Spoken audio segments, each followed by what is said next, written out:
Dito nagmula ang pangalan ng bayang ito. Isa itong trading post at naval base simula pa noong panahon ng Kastila.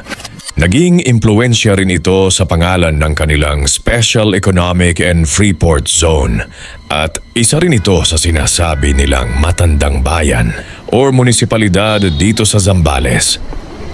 Maganda, malinis at makasaysayan. Pero bakit nga ba Subic ang pangalan ng Subic? Ayon sa lumang kwento, minsan nang tinawag ang lugar na ito bilang Hubec.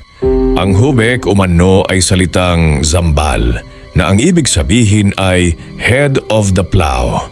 Dahil noon laganap sa lugar na ito ang plow making. Posibleng implikasyon na eksperto ang mga sinaunang residente nito sa paggawa ng pang-araro o asarol na ginagamit sa pagbubukid. Hindi nga naglaon ang Hubec ay naging Subic noong panahon ng mga Kastila. Tapos tinawag naman itong Subig ng mga Amerikano. Hanggang sa makilala natin ngayon bilang Subic.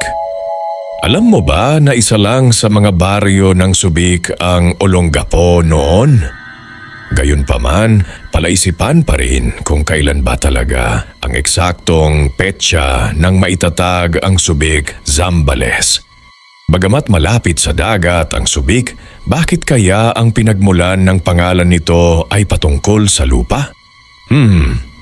Samantala may portion ng Subic na nahiwalay sa kanya.